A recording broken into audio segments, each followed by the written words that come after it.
Welcome to the latest episode of 5 on the Floor on the 5 Reasons Sports Network. Thanks for joining us on your favorite podcast app on Apple Podcasts, on Android. We recommend Spotify. Also, check out the 5 Reasons YouTube channel. We want you to check out Off the Floor. That's a place for the most heat information and conversation. Link right there in the description. You pay the $2.99. You can cancel it at any time. It gets you access to 10 different channels, plus the stage shows. We're going to start doing 3 or more stage shows per week here until we lead up to training camp. Also, Prize Picks. Use the code 5, F-I-V-E. Play WNBA. WNBA, MLB, and more. Prize Picks can also be downloaded from the Apple App Store or the Google Play Store. Daily Fantasy Simplified. Do the flex plays, the power plays. It's all available and legal again in the state of Florida. So make sure you use that code FIVE to get your $50. And now, today's episode. Mercy, luxurious, Heat Nation. Yeah, Mercy and Lago, down to Biscayne. Yeah, 5 on the floor, ride for my dogs. Where here's the thing, you can check the score. Hustle hard, couple scars, wearing bubble frogs. Down to Biscayne. Kept the floor playing, got it all band. Y'all seen the block, stop with one hand. And Pat we trust, Inspire have the guts. We're here to bring the heat, y'all can hang it up. Welcome to 5 on the Floor, a daily insider show on the Miami Heat and the NBA, featuring Ethan Skolnick, Greg Sylvander, Alex Toledo, Brady Hawk, and others from the 5 Reasons Sports Network. Also, make sure to subscribe to Off the Floor for the most heat anywhere.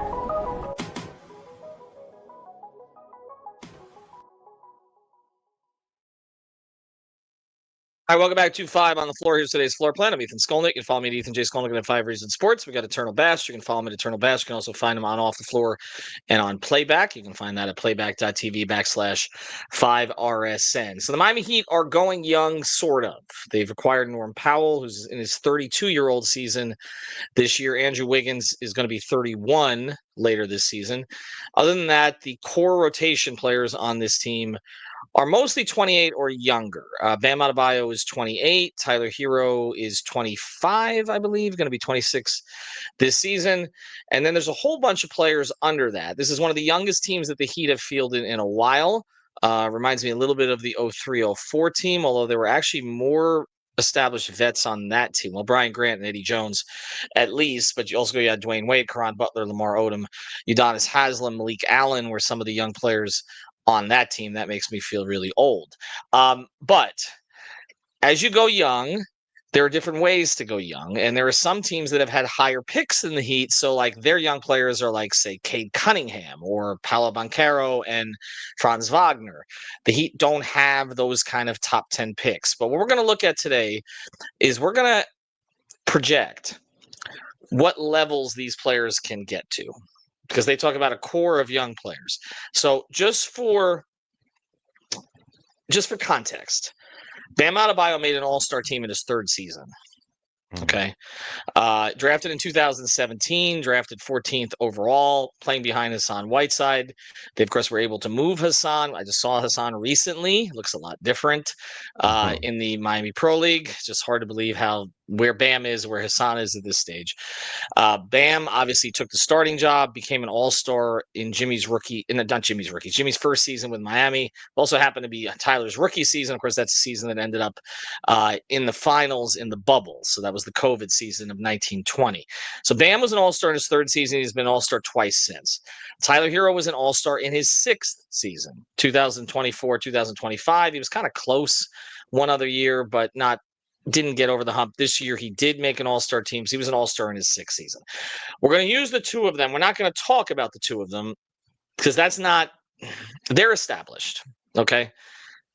I don't know if they both are what they are going to be going forward, but even at 28 and 25, they're considered to be established stars in the NBA. To me, you're a star.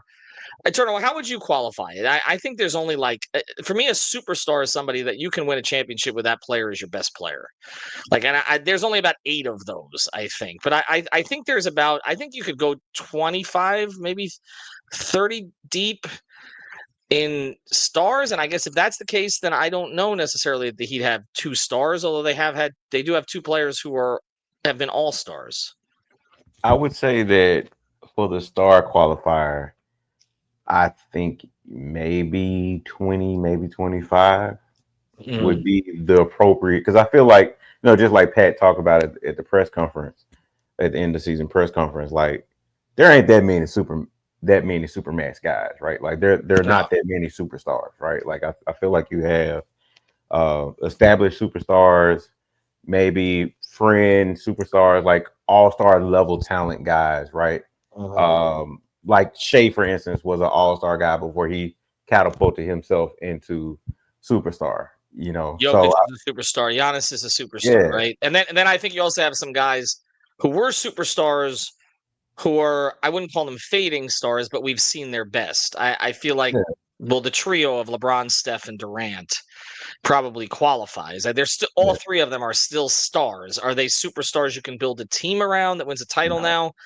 I'm not sure, but they're in that They're classification. all-stars, because superstars basically can carry your franchise, right?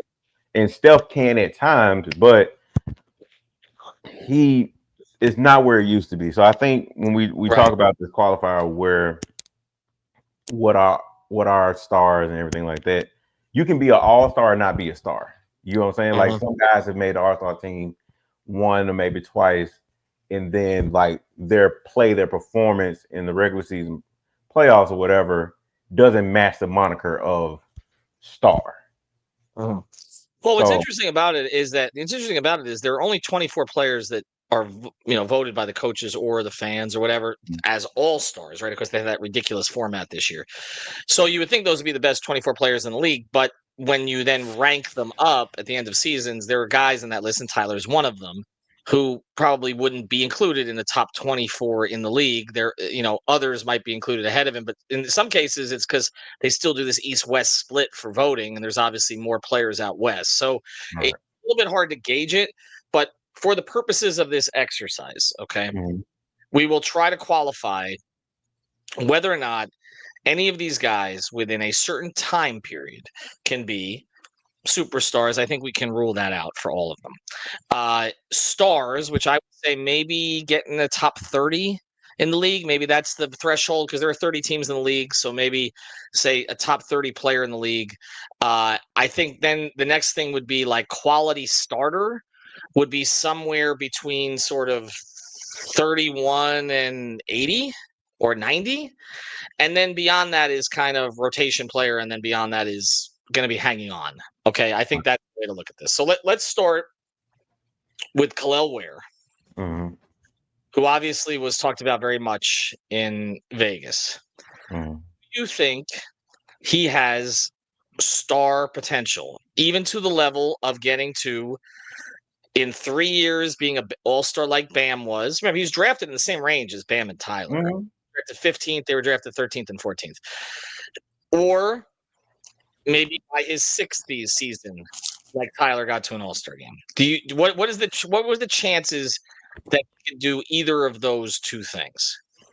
I think when we talk about Kel'el Ware, I think if you just on his talent, physical talent level, yes, right? Like yes, hell yes, he could probably be a multi-time all-star, right? But I think the main thing about that is his work ethic, him developing his skills, filling out that skill tree and everything like that. That is what's going to propel him towards his potential, that ceiling, right? With the other guys, I think obviously Kel'el is the most physically gifted player on this list of Heat players. The other guys will have other things that they would need to kind of check in order to get to like all-star level or whatever like that. But I do think Kel'el probably has the easiest path. I mean, you look at guys in the past, Jamal McGlure,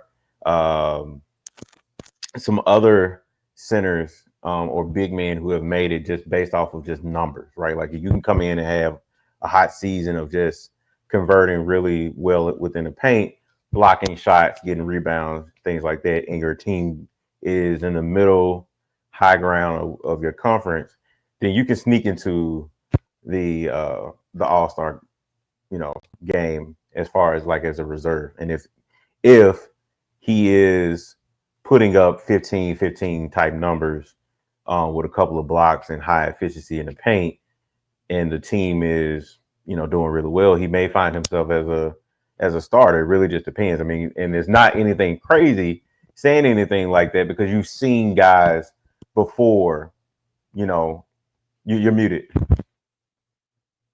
Well, Bam, I mean, it's a perfect example. I mean, I don't think anybody projected Bam would be an all-star in his third season. He wasn't even a starter in his first couple of years because he's playing behind Hassan. I just want to mention one other name here because he's on the Heat coaching staff. I actually saw him the other night at Pro League. Caron Butler was the Heat's 10th overall pick in 2002. And he made his first All-Star game in 2007, so his fifth season, and then again in his sixth season. Now, he didn't do it with Miami, but he was one of those guys who was considered to be, I guess, a fringe All-Star, right? A borderline All-Star, not like a superstar, not the front end of the team. Honestly, kind of. I mean, he's made it around the same time Tyler did. Although it took Caron going to another team to do it. So, and I think probably Caron was probably ranked in about that place, even though obviously a completely different player than Tyler. Okay, so I'm with you on Ware. I think that there is huge variance on Ware.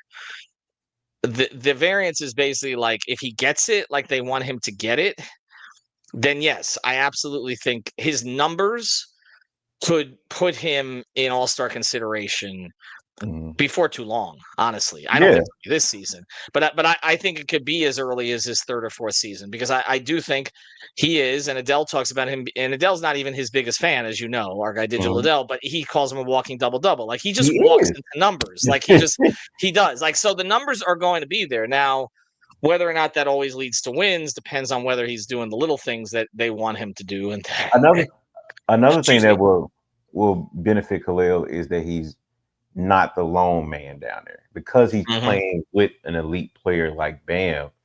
His numbers are going to reflect that. You know what I'm saying? Right. So it's like he's going to benefit off playing with Bam as well. So, but that also may hurt him for things like all-star consideration, right? Because here's where I come down on that. Okay, let's say Bam is here next 3-4 seasons. Okay, let's say they build a chemistry and they become one of the better front courts in the league, one of the better front court duos in the league. Ware may put up bigger numbers than Bam in some regard, but if it comes down to the coaches are going to vote for Bam because there's an appreciation for all the little things that he does. It may actually come back to bite in that regard. Although I do think a lot of the things that Bam does are going to free Ware up to put up numbers as you're talking about. So I think it kind of works both ways. Only way it bites Kel'el is if they're a losing team, which you don't expect them to be a losing team like forever, right? You're muted. Yeah, if they are, well, I'm sorry because I was choking before, but that's fine. We apologize to the listeners for that. But here's the thing: if they're a losing team indefinitely, they probably won't both be here together for very long anyway. No. Right? So that's something to consider. But I do think there's pretty significant variance with Ware. I do think of all the young players, it's hard to argue with the premise that he's the most likely to become an all-star in short order. Let's go to the next guy, and then after the break, we'll talk about three others whom I think we would agree are further away. Jovic. The question with Jovic is he going to be an all-star? Because I just don't. At 21, and now he's entering his third season, we're still talking about, okay, what's the role going to be here? All right, listen, I stopped you there before.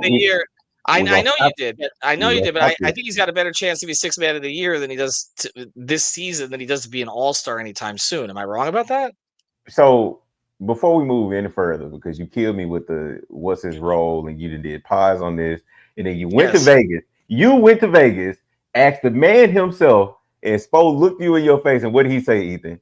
He had a role before he got hurt. We can stop the whole role. I still don't think that's the permanent role, though. You trust that that's the permanent role? I suppose lied to my face before. Come on, I'm just saying, like, when I talk about the role that he had, is that we saw him start to initiate offense a little bit more, run actions and things like that, or be the secondary action and things like that. Now, I don't know what conversations you had with Spo at training camp last year and after training camp and things of that nature, but when I call him back in Memphis and some of the coaches, they talked about us getting Nico more active in some of the plays going into the season. It didn't start that way, but they got around to it during that 32 game stretch before he got hurt. I mean, and we even saw that a little bit in the playoffs, just in very, very small sample size, but we saw that a little bit in very high pressure situations. So there is a role for him. As far as now, when you get into starter coming off the bench, that's a different conversation. Now, I think it is more likely Nico this year could get 6th man of the year versus an all-star nod. It depends on how things fall out. I don't think this team, unless some shakeup happen, the team will be a middle ground team in as far as the Eastern Conference. Depends on what happens. They could find themselves there. They maybe even find themselves as a top 4 team. I mean, we've seen weird shit happen before during the regular season. They're also going to be a 10. They also going to be a 10 seed again. Right? They could. They could. Right. But I think with Nico specifically, you look at the numbers. He was like 12, 4, and close to 4. It was 3.5 during that 32 game stretch. And so, like, if you get anything close to that during a whole stretch of a season, now with Nico is going to be in consistency, which he showed a little bit of that during that 32 game stretch, but it's going to be his health. So coming off of the Euro League, if he can stay healthy for the majority stretch of the season, I do think his numbers are going to look. But let's not. But let's project forward a little bit because I kind of sidetracked us. I kind of sidetracked us with the All-Star thing because I don't. Obviously, he's not going to be an All-Star this year. And he probably won't be 6th man of the year unless they do huge winning because his numbers are not. He's not going to be a big enough scorer for that. Okay, so I'm not projecting that either. I just think it could be a role that he thrives in again if they put him there, leave him there, put the ball in his hands. But as far as him being a star, do you think he has star potential? I feel like he has I think he has 30 to 90 in the league potential, right? Like was that where you put him in 2 or 3 years if everything broke right? I can't go against what I said in the past, and then I will be a liar. Well, you said he does. You think he does? Yeah, I was saying. Basically what I was saying is that I can't say he will be a quality starter or just a star based off of what I've said before. So I still think everything breaks right, and I'm sure y'all gonna leave some scathing comments in Spotify and in the YouTube area. But we appreciate you guys listening. But I do think Nico has. I do think Nico has all-star in maybe MVP level play like potential. Really? Yeah. I didn't know you went that far. Okay, you know that I said this shit before. So you're going further with him than for Ware. The thing is, I think Kel'el can be a multi all-star, maybe even DPOY kind of player, right? But that for Kel'el, that requires, which to give a kid his credit, he responded well after being called out. Yeah, he did. Not on the court, but also in his answers. With what he said. Yeah, the poise as well. So I do think, which I'll answer that later. Okay. All right. Well, after the break, we got to get to the 3 other players. So we're running out of time. But I do want to just to close the thought on this. I am a big Jovic fan, and I obviously I'm stalling here for time to allow people to comment on you saying that you think he has MVP potential again. That's all. I'm giving them the chance to weigh in on that. Do you understand how unlikely and remarkable this would be? Mm-hmm. I mean, they should put Adam Simon in the Hall of Fame if this happens, like immediately, to get with the 13th pick let's start here with the 14th pick of the draft to get a 2-time Olympic gold medalist and 3-time All-Star so far. With the 13th pick in the draft to get a guy who's been an All-Star at this stage. And then additionally to get 2 guys who you believe have All-Star potential, one of which could potentially be an MVP. I said play like MVP. I ain't saying he's going to win one. I said play like MVP. At 15 and 27 in the draft. I mean, they ought to start the draft at 13. Anyway, we'll get to the rest of this on the other side. This is why I love having you on, because you do stand by your principles on this stuff. And then if you're right on this one, this is the ultimate one. Anyway, you know who's right a lot? About the Heat, Lynette. InsuranceByLynette.com. 2 N's and 2 T's. InsuranceByLynette.com. Aggressive Insurance Agency. She works out of a Lauderhill office, but she can service the entire Tri-County area. As I mentioned, huge Miami Heat fan. But for the purposes of this, what's more important? Renter's insurance, homeowners insurance, health insurance, car insurance. Car insurance. She can help you fix things, get the right insurance for you, even if you have a bad driving record. Reach out to her at InsuranceByLynette.com. InsuranceByLynette.com. And she's surely going to argue with you about the Heat, as Eternal does here. Okay, let's get to 3 other players. Can we rule out the possibility right now? Let's start with Jaquez and Larsson, because Hakachonis is so. Did I do it again? By the way, Alex is going to get mad at me for pronouncing that in a Spanish way. Hakachonis. I'm sorry. He does speak Spanish though. So okay, all right. Kaz, let's put him to the side for a second. All right, Keyshawn Johnson, Drew Smith, they have other young players, but we're not going to get into those. Let's get into the guys that they've drafted. What's that? Drew Smith is 26. What'd I do? Drew is 26.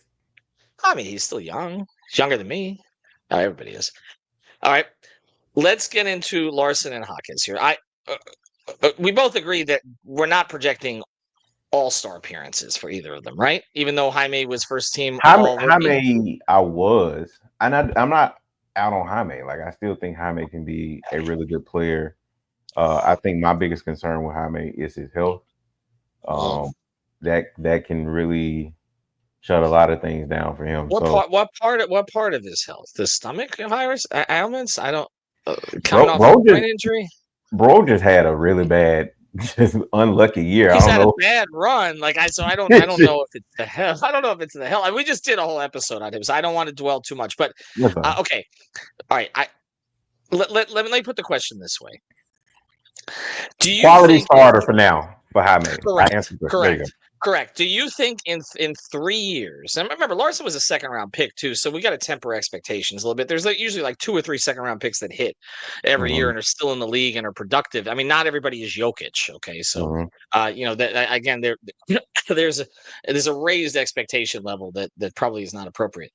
In 3 years, are Larsson or Jaquez regular starters here or somewhere else?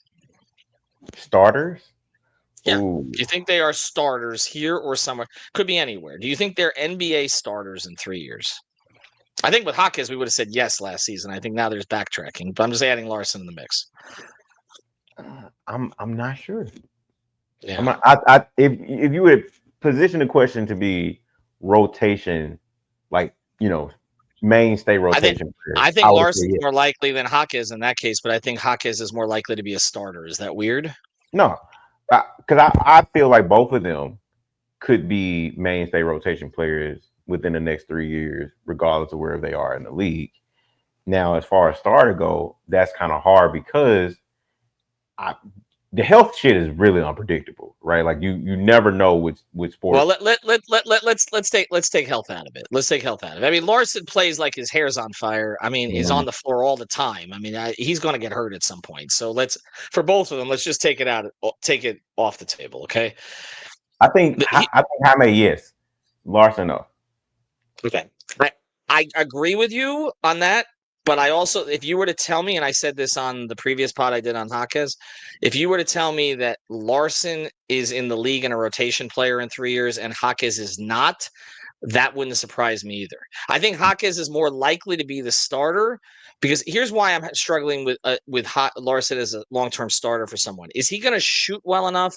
See, I feel like Jaime's game is different, where if he can just get back to what he was doing before, he doesn't necessarily have to be a great long-range shooter. I feel like with Larsson, he's only a starter in this league if he becomes a knockdown shooter, but he's a rotation player regardless. Jaquez, I don't know if he's a rotation player regardless, but I feel like there's higher scoring upside for him if he can just kind of, again, as I've said on previous pod, find a second act here in terms of the way that he attacks, because that's in him, but they scouted him out of it last year and he lost confidence and he never got back to it. I think it's so weird because Jaquez, we talked about him having like sort of high floor, low ceiling, but now I'm actually saying I think with Jaquez, there's a little bit more variance than Larsson. I think Larsson's an NBA rotation player for the next 10 years, but I don't think he'll ever be a full-time starter. Is that Is that strange that I would say that? No. No. I feel like Larsson. Oh, there you are. No, you're not. You're just not speaking. I feel like Larsson could find himself in a similar situation to like Tony Allen. Okay. Where Tony Allen was a starter though.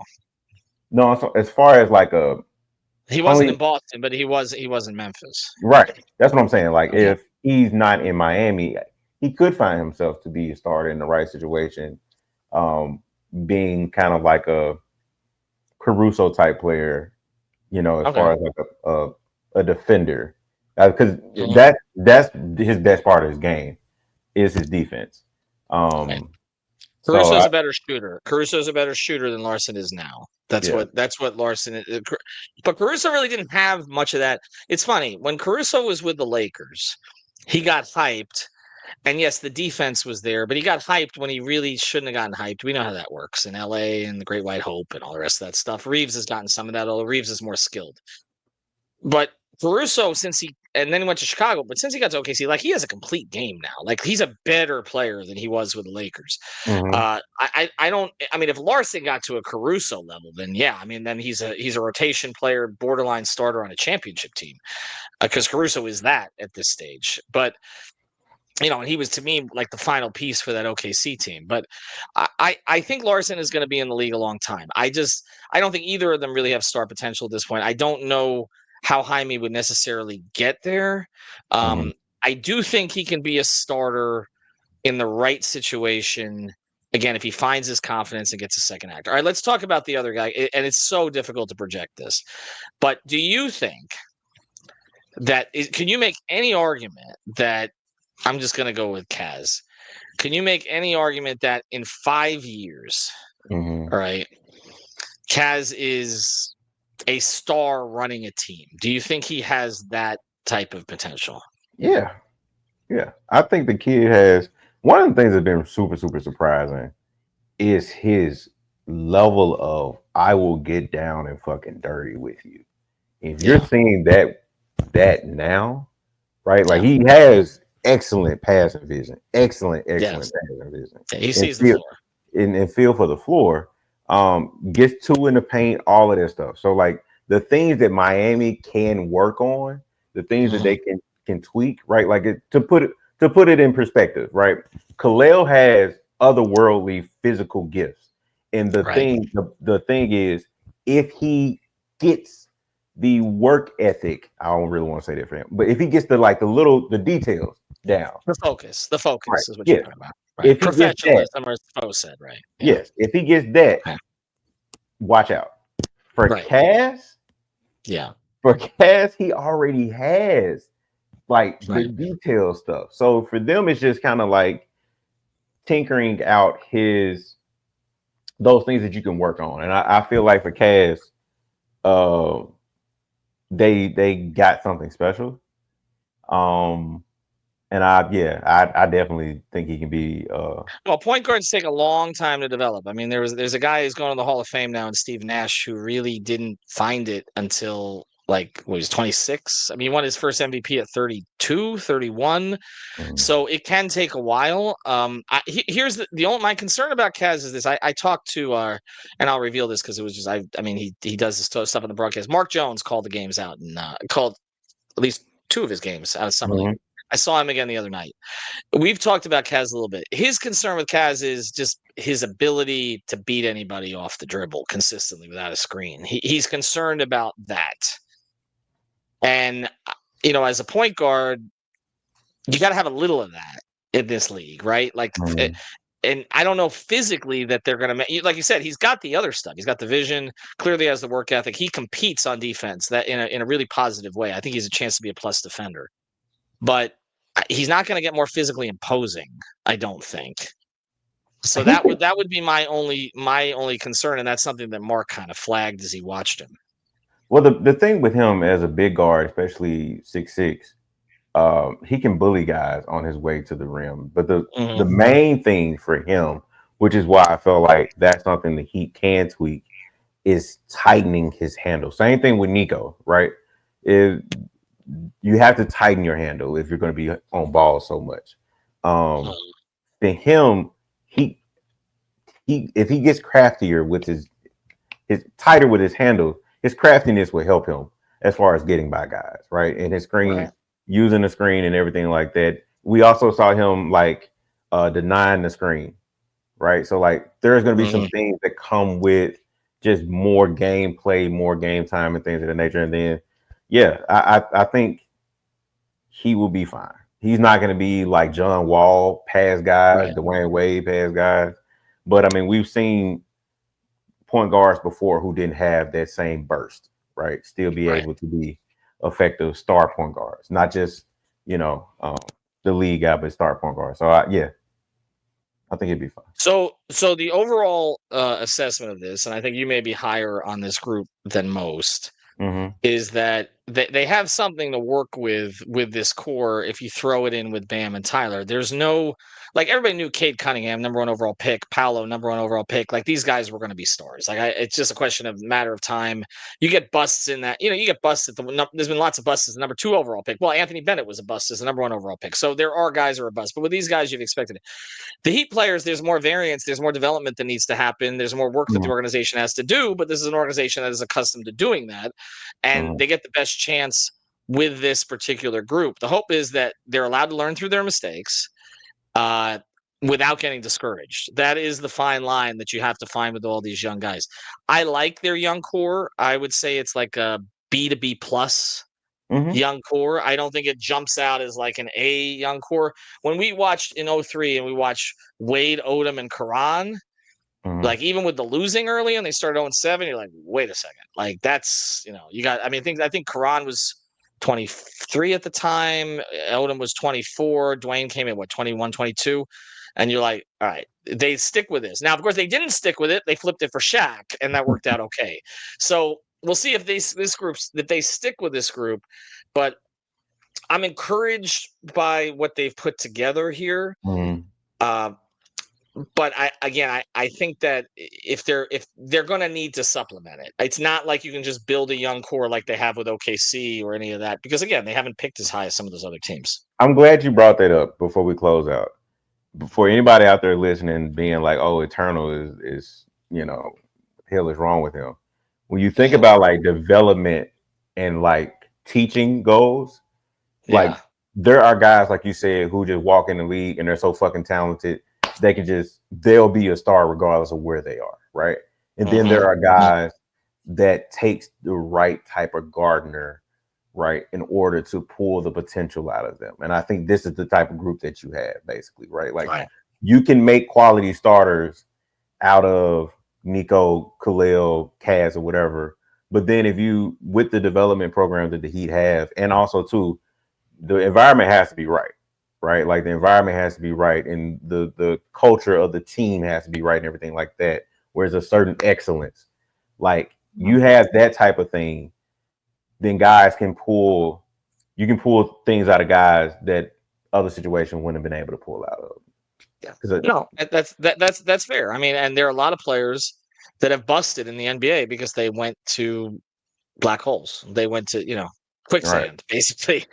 There's a whole lot of young players that you're like, well, that was a busted pick, and everybody assumes it was the player, but then you look at the organization and you're like, yes, Sacramento picked wrong for about 15 years, but maybe if they'd picked the other guy, that guy wouldn't have worked out, and the guy that maybe Marvin Bagley, if he was drafted somewhere else, would have been a superstar, and Luka would have sucked if he'd gone to Sacramento. Probably not, but you get my point. There is an influence based on it's nature versus nurture, right? Like everything else in life. Eternal, Good job. we got to go 33 minutes. We're nurturing off the set here. Check out more episodes. Obviously, Eternal's work as well on Discord and on Playback. Have a good night, everybody.